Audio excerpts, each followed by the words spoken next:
Good morning and welcome to Safety and Health Expo Connect 2021. This is the final of our 5 live webinars this week, and I hope you've enjoyed the content so far. My name's Ian Hart, I'm the editor of SHP. If you've missed any of the other live sessions or any of the rest of Safety and Health Expo and Workplace Wellbeing Show Connect, don't worry, they're all available on demand within the platform until the end of July, and this session will be as well. In this session, sponsored by Zehnder Clean Air Solutions, we're going to be looking at the benefits of clean air in an indoor working environment. I'm delighted to be joined by Keith Cotton from Global Action Plan and Ben Simons from Zehnder. And in a moment, I'm going to ask each of the panel to briefly introduce themselves. Before we get to that, I'd just like to remind you that this is an interactive discussion, so please do get your questions into the panel as you're watching, and we'll try and get through as many of those as we can during the session. You'll find the Q&A box in the top right-hand corner of your screen. Right, let's meet today's panel. Keith, do you want to start with a brief introduction, please?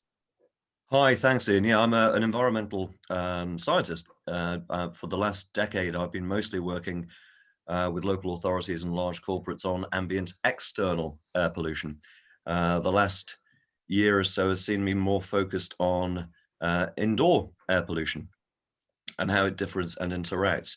And obviously working with Global Action Plan and partnering with Zehnder to take a real focus on what we're breathing in indoors. Great, thank you. And Ben? Good morning, everybody. So yeah, Ben Simons. I am the Head of Sales and Service for Zehnder Clean Air Solutions Europe West. So for those of you that aren't familiar with Zehnder, we work in the field of ventilation, heating, cooling, and of course, my specialism is also in terms of air filtration as well.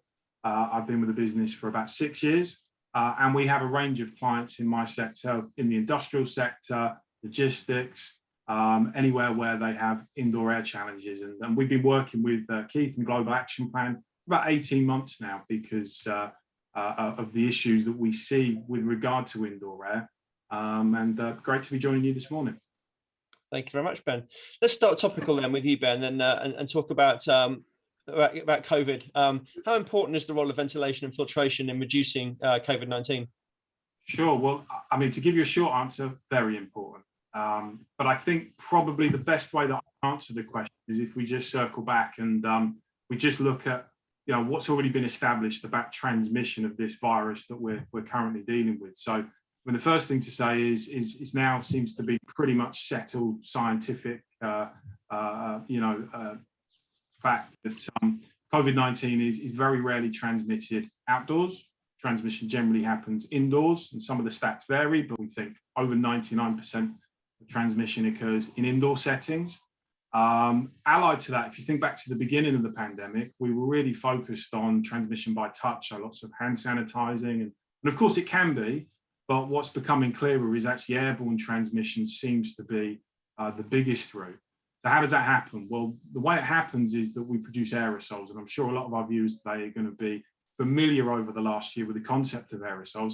They're essentially microscopic droplets of water that are expelled when we talk. And the more strenuous activities we do, if I was to shout, if I was to sing, for example, the more aerosols that I'm likely to expel. Now, some of those are quite relatively large water droplets. They're going to fall to the floor fairly rapidly, hence the 2-meter rule that we have. But some of those are going to be very, very small indeed, and they're going to hang in the air for some time. So to give you an idea, an aerosol droplet that is about 1 micron in size, we think is going to hang in the air for up to 7.5 hours before gravity takes over and brings that down. And that has implications for how COVID can be transmitted. So that if I was sat here now and I'm breathing out and I happen to be infected with COVID-19, those aerosols that I breathe out are going to have potentially virus particles in them. I could then leave this room. Somebody could come into the room potentially hours later, breathe in the aerosols that I'm breathing out with those virus particles, and there's potential that they could actually catch COVID from doing so. They wouldn't have met me. They wouldn't know how they caught it. That obviously has big implications when it comes to how we deal with air quality in indoor settings and how organizations deal with air quality as they bring people back into the office and back into the workplace. And that's really where filtration and ventilation comes in, and why it's so important, because we need to make sure we're either exchanging the air or we're cleaning the air in the workplace. And we're doing that in conjunction with all of the other COVID secure measures that we all know and we're so familiar with, such as social distancing, mask wearing, air cleaning of some form needs to be part of that COVID secure regime. So would there be more different workspaces going to be more susceptible than others? Obviously, in noisier environments, people are going to have their voice raised, and maybe an office that's fairly quiet. And is there anything that that different that should be done in those sorts of environments? Yeah, I think all environments where you've got people together are a risk. Obviously, environments where people have to work closer together are likely to be of higher risk. And as you say, areas where people maybe need to shout potentially as well. But I think the message that we want to get across today is that whatever the setting, wherever you've got people, you've got the potential for infection. So air cleaning of some sort needs to be on the agenda for businesses. And Keith, with the organisations that are investing in air cleaning to mitigate the risk of coronavirus transmission, does that mean there's going to be a longer term benefits for relating to other respiratory diseases? Thanks, Ian. Well, if you think about the beginning of the pandemic, if you're an office worker, largely you might have been told to go and work from home. If you're a key worker, obviously you had to go into work, and it really has highlighted the importance of how we protect key workers. And I'm not just talking about people in NHS settings or care homes. I'm talking about the people that have been making our stuff, producing our food, moving it around. Now, if we can change the dial up and provide better active ventilation and filtration, then the long-term benefits for those workers are untold. Thanks. Thank you very much, Keith. Just lost my notes for a second. Sorry, 1 second. So Ben, when and how should a business make a decision on whether to use ventilation or filtration? Sure. So probably if I just explain a little bit in detail the differences between ventilation and filtration, just to get everybody aligned on this. So first of all, ventilation comes in a couple of forms. So we've got natural ventilation or mechanical. Natural ventilation is really simple. I open a window, I open a door, the fresh air from the outside rushes in and exchanges with the dirty air indoors, if you like. Mechanical ventilation is where you've got a ducting system within the building. So you're actually actively drawing air from the outside and exchanging it with the indoor air. And then filtration is where I'm not going to exchange any air between the inside the building and outside the building. What I'm going to do is I'm going to clean the air in there. I'm going to exchange the fresh air, take out all the nasty things in the air and exchange clean air back into the room itself. So there's no exchange from outside. Now, if you go onto the website for the HSE or the CDC in America, they would advise that you do it in that order, so that you naturally ventilate where you can, you mechanically ventilate, and then you filtrate. Now, for most newer buildings, particularly office buildings, when you're bringing people back into there, if they're relatively new, they're going to have a good ventilation system to comply with building regulations. And if you go and check the advice, there's some very good advice online from CIBSA, who's the Chartered Institute of Building Service Engineers. The only thing they would ask you to check is that you're getting a sufficient amount of fresh air exchange in your ventilation system, which a good system, new system should do, so about 8 to 10 litres per second per person, but also that you check that you're not recirculating the air from one area to another within the building. You want to make sure you've got a direct exchange. What becomes a bit more challenging, though, is in older buildings, which are built to different standards. And in those cases, it simply may not be possible to upgrade the ventilation if it's required, or the current system may not be fit for purpose. So that's where air filtration comes in. Now, when you're thinking about air filtration, the grade and method of filtration is really, really important, because most of us these days, we can go online, we can go to a very, very famous American web shop, or we can go even to my local supermarket and we can buy an air purifier. And that sounds great, but it's not necessarily the right thing for the job. And we've seen a lot of new entrants into this market over the last year, making all sorts of claims. We just encourage organisations and business to be really careful when they pick the technology that they use. And maybe we can come back to that a little bit later, because I think that's really important. But one curveball to throw in when, as an organisation, you're making the decision whether to ventilate or filtrate or some combination likely of the both, is you've got to also consider what the quality of the air outside the building is. So, in some urban settings, we know that the external air quality can actually be worse than the indoor air quality. And what you don't want to do is create more problems than you're solving by drawing dirty air in and exchanging it with cleaner air. And I think probably, maybe Keith, you want to jump in here. I think maybe you have an example of an organisation you've worked in that had exactly that challenge. Absolutely, Ben. Thank you. Yeah, I did some work with the City of London a few years ago, and we were looking at a very famous school, and the parents of the kids that went to the school had obviously read everything on Mum's Nest and Clean Air for Kids, and they were very concerned that air pollution in the school was harming their children.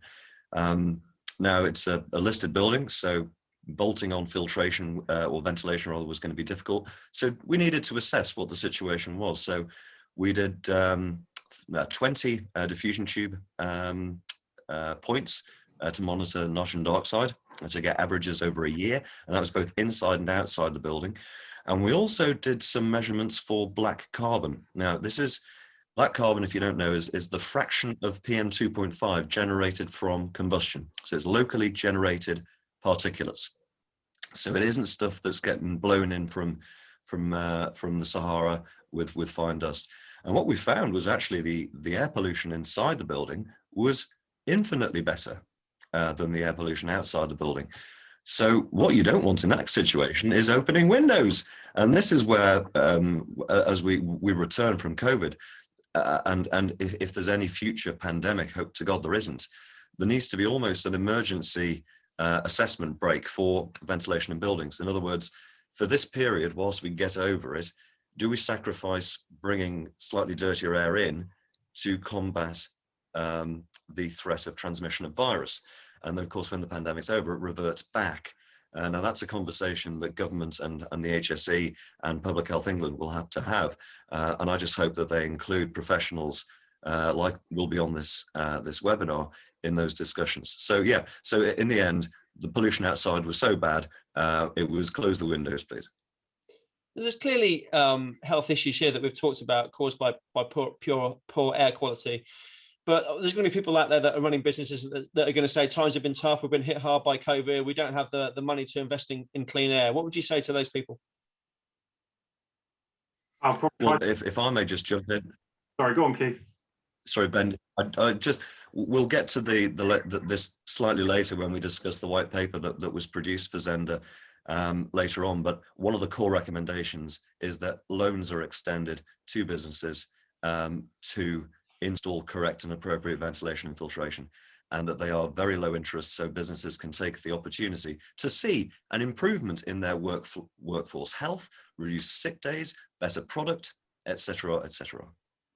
And what's the timescale for doing that sort of thing? Because obviously we've seen in the fire sector how the recommendations for changing cladding on buildings and how long that's taken. If this kind of recommendation comes into place, are we going to see a similar delay in taking buildings in making buildings safe for air filtration?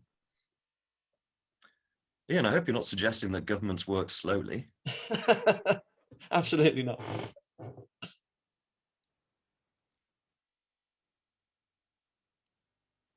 In answer, I think this will be one of the package of recommendations and assessments that comes out of any report into COVID, and that, of course, will take time. But there's work that we can do now to raise the profile so that organisations do it voluntarily, and that's part of the stuff that we're doing sitting here talking today. Ben, did you have anything to add there on the cost aspect? Yeah, I would do. I mean, one of the experiences that we have within Zehnder, and one of the things that I think has really driven the growth in our business over the last 5 or 6 years has been to actually prove that sometimes wrong, because depending on your situation as a business, if you're going to invest in clean air, and I mean this COVID measures, but also just generally to improve the air quality in your organisation, whether in an industrial setting or wherever it will be, I think people's image is that that's going to be really expensive. And I think what we've always advocated is that we really look at what the cost of dirty air is to a business, because quite often when we first engage with people, they'll say, well, we've got dust and we clean it and that's fine and that's just what we do. What we've really been able to show a lot of businesses, though, is that, okay, if you're managing dust issues, that's costing you something. It's costing you time, it's costing you organisational effort. Sometimes there's health impacts as well, as I think we'll come on to in a bit. But you've got to actually begin to measure that cost and say, okay, what are the challenges? And if you remove them, there will be a cost benefit there. And there's some really good studies that have come out, maybe we'll come on to in a bit, that begin to back that up. And that's certainly the experience of a lot of our customers. So I guess in a nutshell, whether there is government support or not, and we would certainly advocate for that in the medium to long term, but we know that will take time. In the shorter term, I think there's things that organisations can do, taking a really practical, common sense approach that means that it won't cost them a fortune. What they end up with is hopefully a more efficient way of working, but also a better working environment for their staff. And who's not motivated when they go to work knowing that their employees invested in their health and well-being? It leads to a happier workplace and hopefully a more productive workplace as well. Absolutely, and I think we've seen signs that that's massively changing now. People are a lot more engaged in how their employer treats the staff and public than maybe they were 10 or 15 years ago. So there's definitely an element there of making sure that you are treating your staff well, because it is going to reflect well on you as a business. We've got a question in here, which I'm going to throw in from the audience now, which says, is there a way that public buildings could bypass the minimum requirements for ventilation or filtration? And how would the public be able to spot that? Good question. Of course, there's ways that people can short circuit these things. There's always going to be ways that organisations can do that. I think if you're in an indoor setting where you feel the air is quite stagnant, it's hot, it's sweaty, and what you're breathing in doesn't taste particularly good, that's a sign that, frankly, there is not good ventilation or filtration in that area. And so much of what we do, and when we first engage with businesses and we walk into their premises, we obviously quality measurements.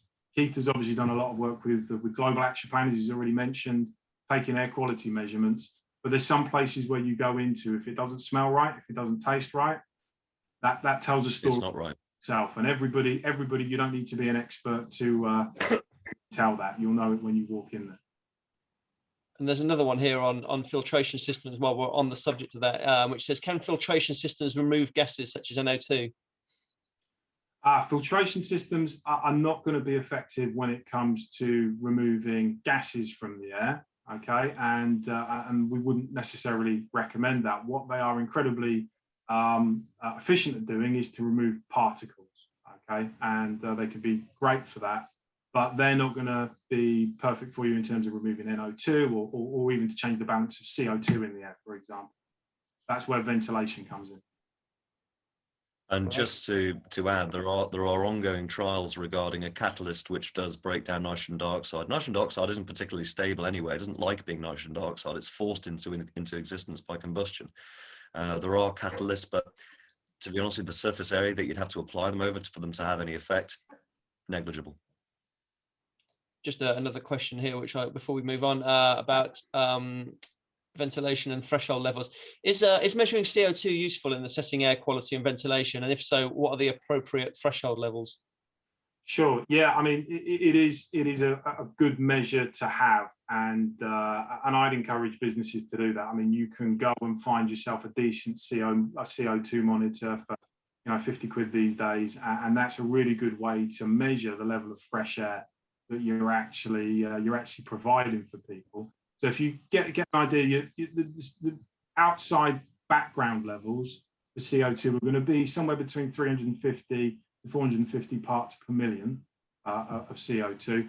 Good, decent indoor ventilation is going to give you parts per million of about 400 to 1,000, and over 1,000 is not recommended. And obviously, if the levels get high, when you get over to about 2,000 parts per million, that's when people begin to feel fatigued, drowsy, frankly, because the oxygen levels are just not high enough in the room. And we've all probably experienced that over time, where we've been in the office, maybe we've been there all day, and we walk out and we're feeling quite beat, drowsy, so on and so forth. There's a number of reasons why that could be, not least the fact we've had a hard day in the office, but one of those could be that the CO2 levels are too high because it's not adequately ventilated. Right, thank you. We've obviously touched upon businesses and returning to work, and as people start to come back into the workplace. Ben, is there any advice or best practice that businesses should be adhering to as people start to return to the work? Sure. Yeah. I mean, if we relate it back to the COVID situation, we would say, in addition to the COVID secure measures that we're all familiar with mask wearing and social distancing and so on and so forth. First of all, assess your current ventilation system. As I mentioned earlier, if it's a new building, chances are that it's going to be really fit for purpose. If it's an older building, we would suggest that you assess that in all areas where you're going to have staff working. And we would suggest that you involve your service provider in that, who have the knowledge to be able to help you. We mentioned earlier, if you can't achieve a good enough air exchange through ventilation, or it's not appropriate because of the outdoor air, as Keith mentioned earlier on, then filtration is going to be the way to go. And then it's really important that you find the right filtration technology, because, as I say, there's lots of things out there on the market now with lots of different claims, but you want something that is tried and tested. So you want a system that is capable of delivering the appropriate number of air changes for the room size, because what is right for one room may be completely inappropriate for the room next door. So we recommend that any business, rather than just put filtration systems in, put air cleaners in, actually works with a service provider who's reputable, who's actually going to work with them to create a design and a solution, rather than just simply selling an air purifier, which may or may not be suitable. Just to give you an idea, we would recommend, and all the research recommends, that you always want to be making sure that you're changing the air in any room where you've got people 5 to 6 times per hour. And some of these smaller air purifiers on the market, unfortunately, are just not powerful to do that in a good size office or setting. Now, if I then add on to that with regard to filtration, it needs to have the right level of filtration inside that. And most viewers here will be familiar with HEPA filtration. Lots of talk about HEPA filtration in the media over the last year. But we need to make sure that the filtration is actually of the higher HEPA grade. So we would recommend that people don't go for anything less than the H14 grade. And the reason for that is because that will filter out 99.995% of particles of the size of coronavirus. So the important thing is that is tailor-made, if you like, to deal with this type of issue. And then in terms of the supply, so that supplier should be able to demonstrate the effectiveness of the system itself, of the filters, and have some certification as well, so that you can have peace of mind that not only does it say it's the right thing on the tin, but it's actually going to perform. So some certification, testing certificates for the filters themselves. Next thing is location of any air cleaners is really, really important. So through our own in-house research in Zehnder using computational fluid dynamics, we've worked out that if you have a floor standing air cleaner, it can be really effective. However, if you then take that same air cleaner and you put it higher up in the room, so you put it either wall mounted, ceiling mounted, it's actually going to be more effective because it's closer to where people are expelling the aerosols. And I think the final thing, whether go for filtration, ventilation, some combination of both, is to remember that any system, it can be the most perfectly well-designed system. However, if you don't maintain it, it's not going to be worth much over a period of time. So making sure filters are changed, to making sure there's the appropriate level of airflow, making sure the system is all in good working order is really, really important to make sure that it's fit for purpose, not only the day that it was put in, but also for the future as well. And you've touched on it a little bit there, but if businesses or individuals have any concerns about poor air quality in the workplace, what would you suggest they do? I think in the first place, what I would encourage them to do is have discussions with management there, with their employers. I think certainly with regard to COVID measures, definitely. If we throw that a little bit wider now and maybe we segue slightly onto the white paper that we've done in conjunction with the Global Action Plan, I think this is where you can potentially also lean on the existing expertise within an organisation. So we've recently been doing a lot of work with the union movement, where you have union safety reps who have a huge amount of knowledge in this area, and it's not always taken advantage of. And we think there's an opportunity that you can do that more. So the important thing is, though, is that raise the issue, begin the discussion, and that might end up with the organisation deciding, okay, we're going to do some monitoring, we're going to look at what our current air quality levels are. That's always a really good starting point.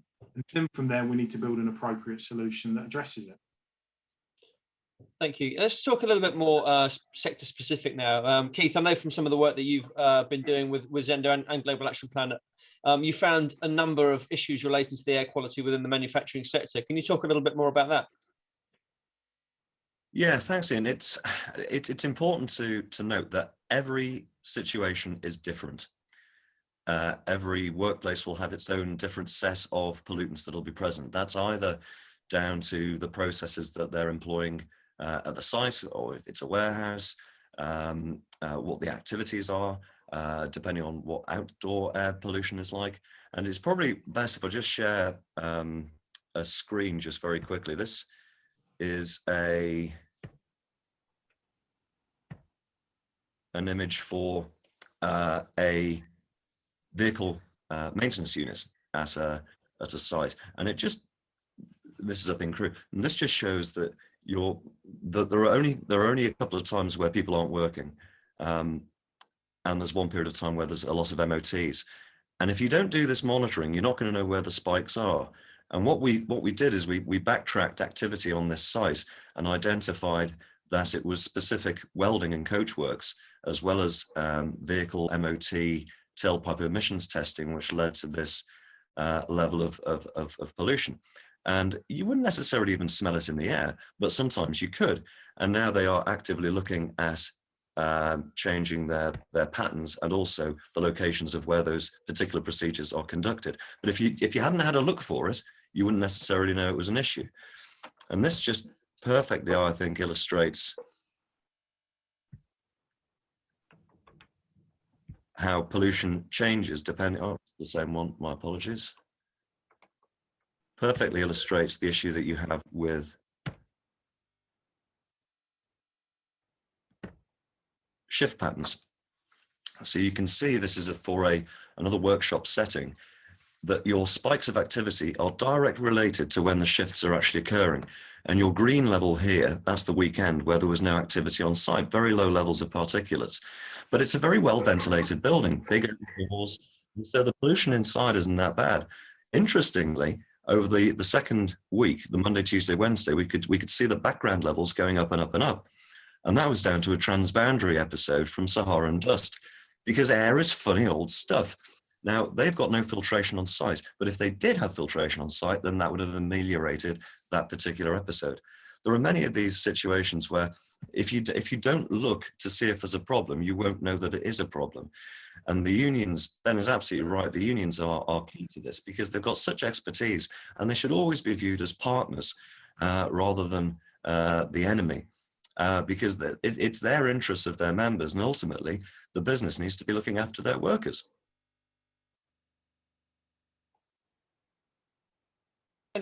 Ben, we've touched on it a little bit at the start, and bearing in mind what we've said about COVID and how airborne transmission, it seems that workers in the manufacturing sector are amongst those who have not been able to work from home during the pandemic. They've obviously been in their factories and in their warehouses, but it also seems they're at the highest risk of having been exposed to poor air quality over many years. Would you agree with that?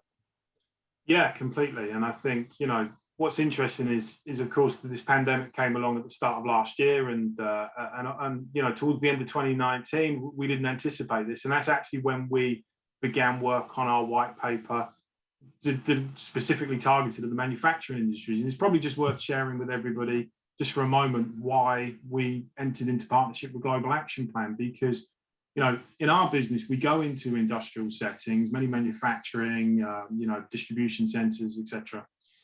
And what we were seeing was that when we were having our conversations, first of all, people were saying, well, look, we've got challenges with dust. We've got challenges with fumes in these areas. We've got problems here. We don't think we're breaking the law. Whenever we've taken measurements, we're well within the legal limits. So why have we got problems?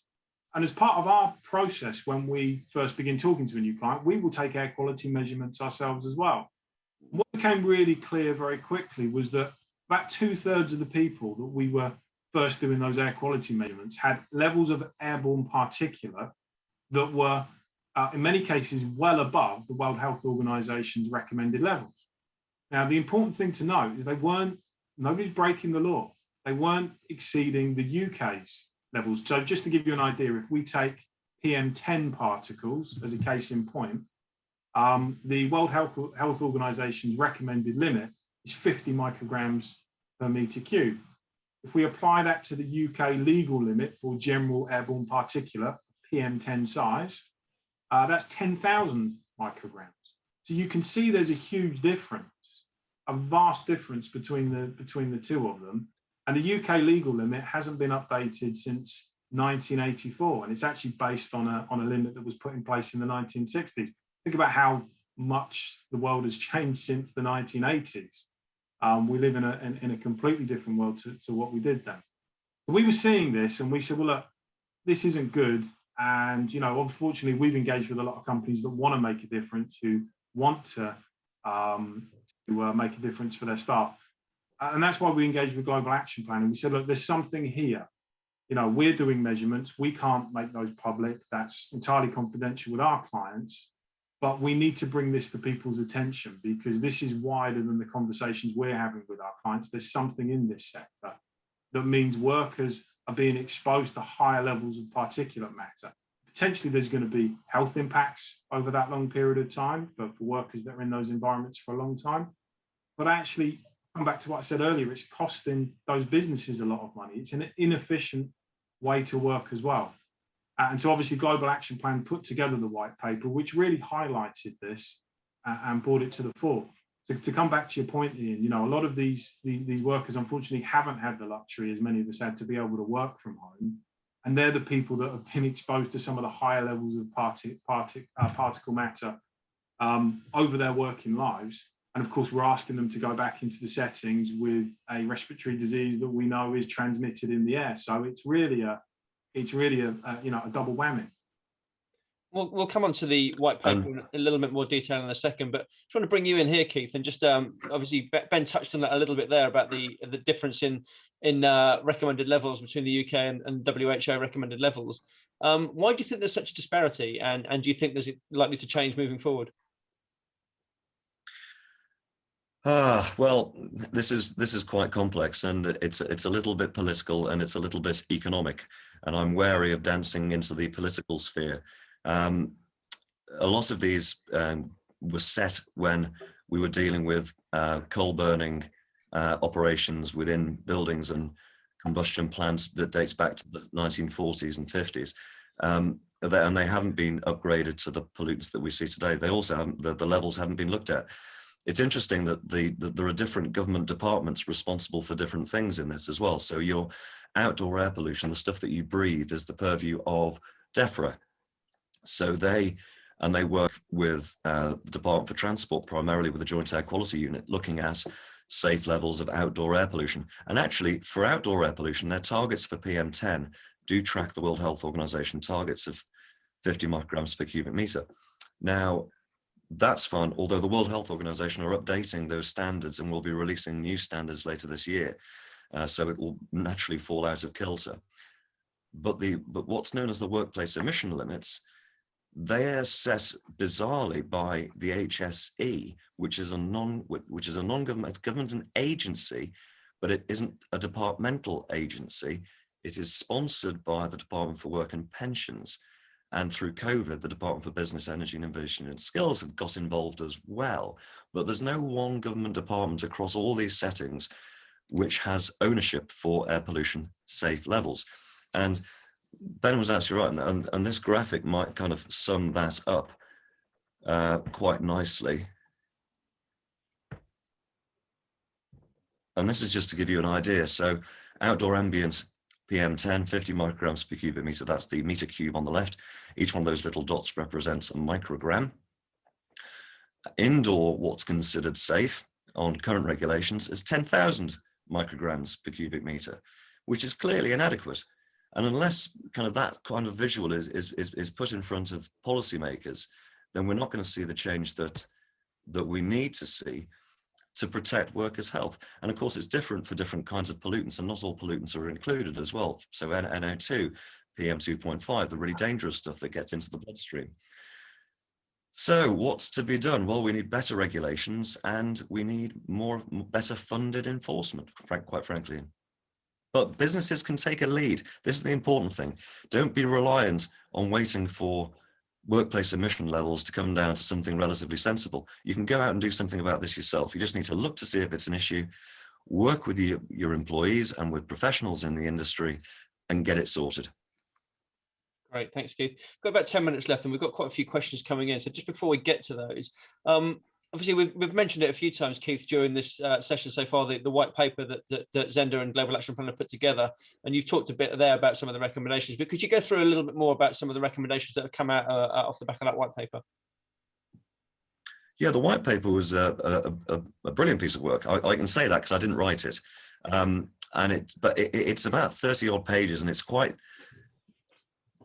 in depth. So what I've been doing is drawing out bite-sized bits from it and looking at something that you could put in front of policymakers and anyone interested in indoor workplace pollution. And really the situation starts off with, as we've discussed, people working from home have largely been able to open their windows and have a nice, relatively clean air experience, unless you're working in the kitchen, by the way, and when you're cooking, then your indoor air pollution is actually very, very high indeed. It's the key workers and the essential workers that have been basically having to work in indoor environments, and it's highlighted an inequality which we've always known about but kind of ignored. And that's the first part. The situation is where we are now. And then you look at the health impacts of air pollution, and there's no one single organ in the body that isn't affected by air pollution. It has an impact not just on the lungs, on heart disease, because tiny particles go in through the bloodstream, into the lungs, into the bloodstream, stick to the side of your arteries. They cause stroke, heart disease, as well as all sorts of different endocrine impacting chemicals which affect everything. The endocrine system is basically a complex hormonal feedback loop, and it controls everything from insulin level, blood sugar levels, mood, sleep. So we're exposing ourselves to things that we don't know what harm they're doing. So that's the health impact. And the science is emerging all the time. The research studies specifically on particulates, which is very thorough and incontrovertible. So then we come on to the third bite size, which will be released shortly, which is regulations and enforcement. And we've seen the inadequacy of current workplace emission levels. And this goes into a lot of detail regarding what they could be, what they should be, and how an effective enforcement agency, properly funded, because let's not forget that local authorities and the HSE have seen their funding cut by 50% in the last 10 years. And with the best will in the world, there's some lovely, dedicated, focused people that just don't have the time to go out and proactively do monitoring and enforcement. So that's the third part. So we've got inequalities, we've got a health issue, we've got poor regulations not enforced properly. But there are things that the happy part is at the end of it, that employers can do something about it. They can proactively look and work through the hierarchy of interventions. And Hazards Magazine have published this, and the unions have published this, where first of all, you look at elimination. Can you remove that polluting source from your operations? Substitution, is there a different method or a different type of material you could use in that working environment? Specifically, we're talking about manufacturing here. And then you go to engineering controls, and that's really the focus of what we're talking about here, which is ventilation and filtration. And only then do you get down to things like making people wear PPE. That's the last resort. You need to do the proactive things first before you get to putting your workers in uncomfortable positions. So that's the white paper kind of goes into a lot more detail about this, but the bite sizes, hopefully when we release and publish them, will give a sharper, zingy flavor for what we think needs to happen now and next. Great, thank you. And where can people get hold of the white paper? You say it's still, bits of it still to be published, is it, or is it available now? Yeah, the bite sizes are a work in progress. The cleanairworkplaces.org website will be populated with the content over the next couple of months, and there'll be summaries of all the monitoring work that we're doing as well, and the importance of monitoring. And if anybody's watching here that's got a workplace setting that they think, could we have a look at this? Quite happy to have a chat. Quite happy to have a chat if you want to facilitate that in. because the monitoring has shown the importance of individual workplace assessments, because every situation is different. And some don't require filtration, some require positive airway pressure inside with mechanical ventilation, some do absolutely require filtration, and some just require changing to where certain activities happen. Great, thank you very much. Just to follow up on that, No, go on, jump in, Ben. Yep. Just to repeat, so cleanairworkplaces.org, you can download a copy of the white paper, and as Keith says, the bite size will be released on that, or just Google Zehnder white paper. It's called Every Breath You Make. Every Breath We Make, and please download your copy and take a look at it. Just one thing that I wanted to underline and add to what Keith said was that. I mentioned earlier about this idea that actually, dirty air costs. So clean air is actually cheaper than you think it is. One of the things we cite in the white paper is a recent study that was done over in the US that looked at a manufacturing plant and measured this over a period of time. And what they found was that the worker productivity in that plant actually fell by 6% on average for every 10 micrograms of airborne particulate. 6% for every 10 micrograms. You look at where we are currently with 10,000 micrograms in that great graphic that Keith showed you of the UK legal level. You've got the 50 microgram per meter cubed World Health Organization level. So, of course, there's a case to say we need better legislation, and we in Zehnder are all behind that. However, there is a strong case for businesses to act now. When you think we've got just under 3 million workers in the manufacturing sector in the UK alone, if we can deliver cleaner air to those workers, they're going to be more productive, and that's a huge boon to UK PLC. Great, Ben, thank you. Yeah, Ian, I'm just... No, go on, Keith. Sorry, Ian, just to summarize, my sort of tagline for the work that we're doing with Zehnder is as we build back better, we need to build back fairer. And there are opportunities for us all to take now and be very proud of the work that we do in improving worker health. Great, thank you. We've got 3 or 4 minutes left, so I've got to get through we've got 5 or 6 questions in here. So if any more questions come in, please feel free to get those in. I'm just going to throw these out there, so feel free to kind of jump in. The first one's about risk assessments, and it says, I've seen a requirement to have ventilation assessment as part of COVID-19 measures. Is there any advice around that? Well, we would just encourage you to do that. I think risk assessing, we need to do that with air quality as we do with any other area for health and safety, particularly with regard to COVID. Make sure that you do it. Make sure that you take some of the advice that we've obviously offered on the call today, and make sure that you're doing everything that you can, to be frank, for those workers to come back. Because I think, there is the thing of, well, am I complying? But the next thing is, if you're asking people to come back into the office or the workplace who maybe have been at home, and we've heard this from a number of businesses recently, where people are saying, well, I feel a bit uncomfortable about coming back into the workplace. Is it really safe?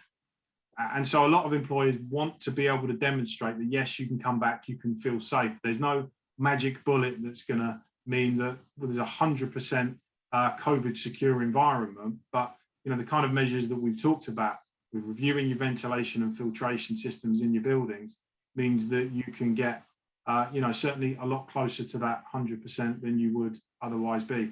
And that's only going to give people confidence to be able to come back into the office more often than they have been recently. We've probably got time for maybe one more. I think we've touched on this a little bit around your kind of advice for if you spot anything, if you're worried about your concerns, you said to go to the employer. But this question is, if employers are reluctant to update or adapt systems where for when employers return to work, is there a body or legislation they can turn to with a complaint at that stage? Yeah, your local authority is your best first point of call. They will have environmental health or environmental protection officers. They normally, unfortunately, are very, very busy, and they deal with noise and contaminated land, but workplace air pollution is under their remit as well. And they will hopefully be able to work with the HSE. Yeah, you don't want to have to get to that point. You really want the employers to be listening to employees, but the local authority is the way. Perfect, Keith. Thank you.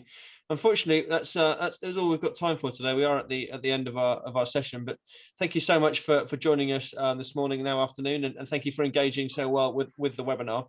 As I mentioned at the start, if you missed it, any of it for any reason, or you haven't seen any of the other live content that's going out this week, all of the content as well as the sessions from the other co-located shows are going to be available on the platform until the end of July.